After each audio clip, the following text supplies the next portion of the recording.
Hello and welcome to Elecspo, and it's Football Manager 2022 time once again. Our favourite game often throws up some weird and wonderful transfers, so today I'm going to dig some of them out.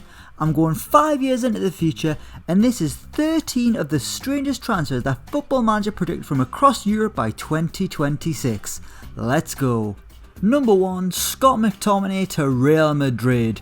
We're starting with a big one here, as somehow McSauce has got himself a move to the Bernabeu. He joined Real Madrid in 2025 for 27 million quid, and he's actually doing alright at the Bernabeu. In his first season he got 6 goals, 2 assists and an average rating of 7.07, which is only just shy of his best season in a Man United shirt. I mean, he was in and out of the Man United team, wasn't really that much of a permanent fixture. Come to Real Madrid, 29 starts, 2 appearances off the bench. He's a mainstay in the Real Madrid team, and honestly I've got no idea how. I mean, I'm still not massively sure why he's good at Man United. He's just Darren Fletcher light, isn't he, without actually being Scottish, even though he does play for Scotland.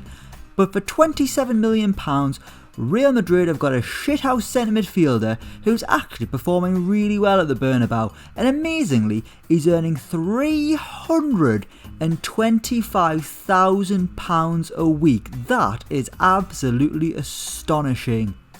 Number 2, Adnan Yanazi to Paris Saint-Germain.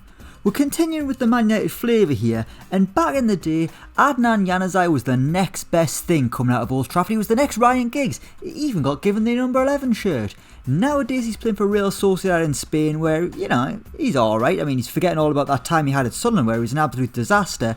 But on FM in 2026, on this exact day, he is playing for Paris Saint-Germain, although he is surplus to requirements and sitting on the transfer list. He's wanted by Tottenham, which might be a good move, might not be. But he cost Paris Saint-Germain £41 million. In his first few games was really good. In his first full season, 28 starts in Ligue 1, he got 13 assists. That is an astonishing number of assists for a man who just didn't make the grade at Man United. Things are looking a lot better for him now that he's at Real Sociedad, but is he really good enough to be at Paris Saint-Germain? I'm not quite sure, and I still can't get over the fact that people were talking about him trying to play for England back in the day. God, those were desperate times when we couldn't even reach a Euros final. Still didn't win it, but at least we've got the memories there. As I say, he's on the transfer list, and he's only valued at £9.2 million. Tottenham could get an absolute bargain here. Kieran Trippier, Celtic.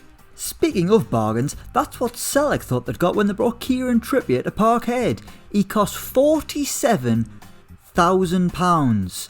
For reference, that's nearly 7 times less than what Scott McTominay earns in a week at Real Madrid. Obviously this move for Kieran Trippier came at the end of his career. He went from Atletico to West Ham, didn't really feature that much in the Premier League for the Hammers.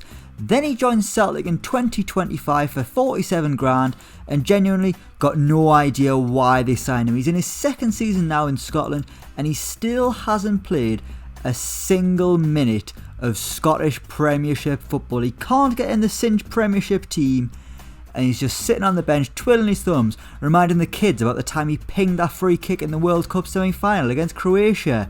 Memories. Why am I singing memories? One day I'm going to stop talking about that free kick, but today is not that day, okay? Number 4, Chris Wood to Trabzonspor. The biggest disaster of Football Manager 2022 is that Chris Wood isn't that good. Well, he was at the start of the simulation for Burnley. He banged in 16 goals, he got 12 goals, and then things started to dwindle away when he joined Turkish side Trabzonspor for just £3.9 million. He's got 4 goals and 7 appearances in this most recent season in the Turkish Super League. But why oh why is Chris Wood not playing for like Bayern Munich or at Real Madrid alongside Scott McTominay? Maybe he could be the Manchester City number 9. It's ridiculous. Chris Wood is one of the greatest strikers of this generation. If FM21 taught us anything, it's that Chris Wood is God. And I hope this is the last simulation I do where Chris Wood isn't getting the respect he deserves. The man is a cult hero on this channel and I won't have a bad word said against him. Number 5, Stuart Dallas to Galatasaray. Considering the history between Leeds and Galatasaray, yeah, not really sure about this one. Dallas is pleased to have joined Galatasaray. Yeah, I don't think the Leeds fans are, Stuart. Just Yeah, gonna move on from this one pretty quickly actually. Number 6, Fabinho Silva to Bayern Munich.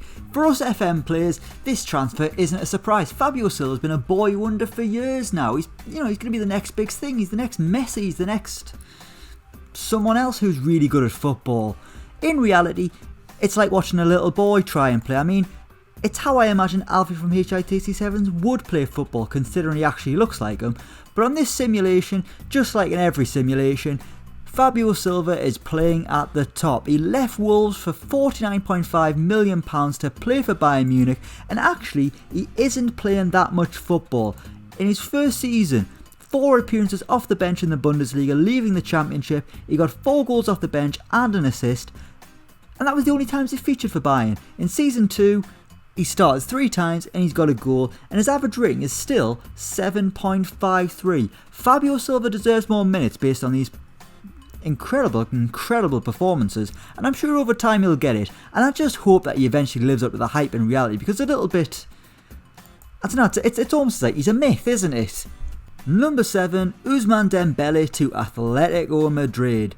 This man's Barcelona career just hasn't gone to plan. He's being linked with Newcastle right now in reality, which just seems absolutely baffling considering we're the second worst team in the Premier League. In this simulation, he leaves Barcelona in 2026 on a free after multiple years of failing to muster up double figures in terms of appearances in La Liga, and Atletico have decided to bring him to the Wanda Metropolitano, and he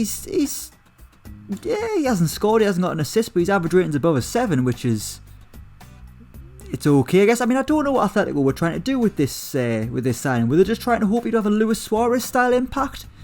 It hasn't quite gone that way so far, but he has only just joined, so maybe things will get better in the future for Ousmane Dembele. It's either that or he just gets injured again. That's probably a bit more likely. Then again, he'd probably rather be injured playing for Atletico Madrid than playing alongside Jeff Hendrick at St James's Park, for goodness sake. Number 8, Kingsley Coman to Barcelona. Sticking with French wingers playing in Spain, that brings us to Kingsley Coman, who's managed to sign for Barcelona and earning 115 grand a week as a fringe player. Maybe Barca are over the financial woes. They signed him for £41.5 million, which is a huge amount of money for someone who wasn't playing any football for Bayern Munich.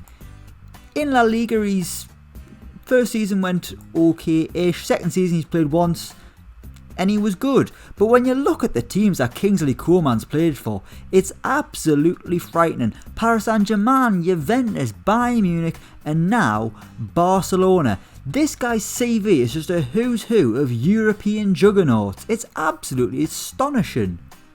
Number 9, Aaron Wan-Bissaka to Porto. While some Man United fans might really think Aaron Wan-Bissaka is the best English right back compared to Reece James and Trent Alexander-Arnold, Football Manager think otherwise, and he joined Porto in 2022 for £13.75 million. Man United binned him off after a season where he was okay, his long legs were lunging into tackles. Eventually they decided to sell him on, and at Porto he's playing absolutely brilliantly, and he's having an extraordinary start of the season. He's finally got in the England squad too, getting an illustrious 1 cap for the 3 Lions. He's got some strange teammates at Porto too, who are nearly included in this video, playing alongside Elliot Anderson of Newcastle and Callum Chambers of Arsenal. I mean, Callum Chambers plays so rarely nowadays, I forget he exists. Is he injured? Does he exist? Does he still play football? Is he the new Carl Jenkinson? Let me know in the comments below, because I'm confused. Number 10, Dele Alli to Leeds United. On the face of it, you might think this is quite an astute signing. Dele Alli, for all his woes over the past 12-18 months, maybe it's longer to be honest with you, he still is a talented player. You know, had some great seasons in the early years at Tottenham, he's done it for England. On this FM simulation on the 27th of October 2026, he is a Leeds player, but a Leeds player who isn't very good. Tottenham cut their losses in 2025. They didn't even make a profit on Dele Alli. He cost £5 million in January 2015, and they sold him for just £3.5 million. The sad career of Dele Alli gets worse and worse, according to FM22. Gotta hope this is wrong. He seems like a nice guy, Dele Alli. At least a good footballer back in the day. That season when he got 18 goals seems like a lifetime ago. Number 11, Sadio Mane to West Ham United. Things are so strange in 2026 that Sadio Mane is West Ham's number 10, where he's earning 76 grand as an impact sub. That's all he is in 5 years' time, and he's just left Liverpool on a free. He's made one appearance for the Hammers, and it's fair to say it wasn't very good. A rating of 6.6. Based on this is an awful signing by West Ham, but it is only one game, you know. You can't just write players off after 5 minutes of football, despite what Twitter tells you.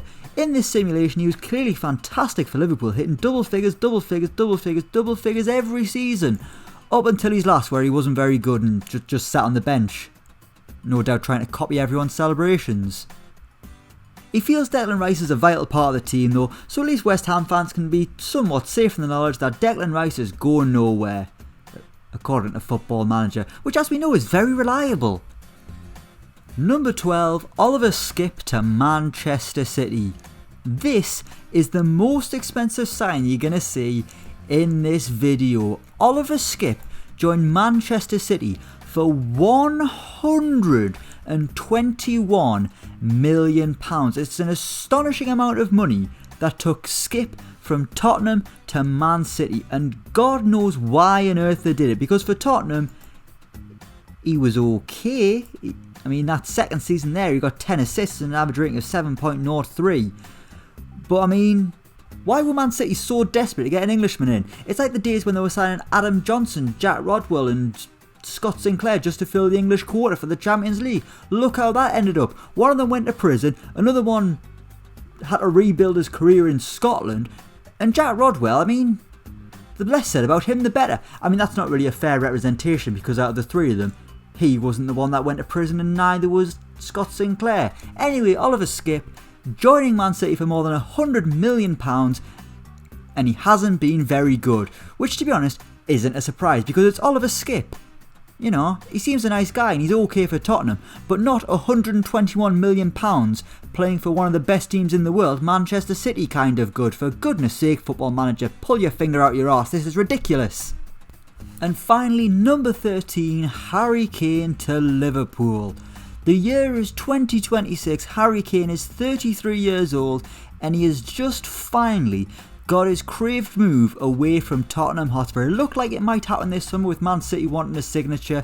Daniel Levy didn't let it happen, and based on this simulation, he's staying at Tottenham for a good few more years. Finally, something gave in 2026. In the final year of his contract, Daniel Levy let him go to Liverpool for £61 million, where strangely he only signed a 1-year contract, earning 185 grand a week. He's the Liverpool number 16. He's made 4 appearances so far. He's got himself a goal. And he's probably just spending his days sitting on the bench because Kylian Mbappe is ahead of him in the pecking order. Daniel Levy has done Harry Kane dirty, and to be honest, I would expect nothing less from the Tottenham owner. We will leave it there. Thank you so much for watching. Let me know what you think down in the comments below. As always, don't forget to like, share and subscribe to Elecspo. And until next time, we will see you around.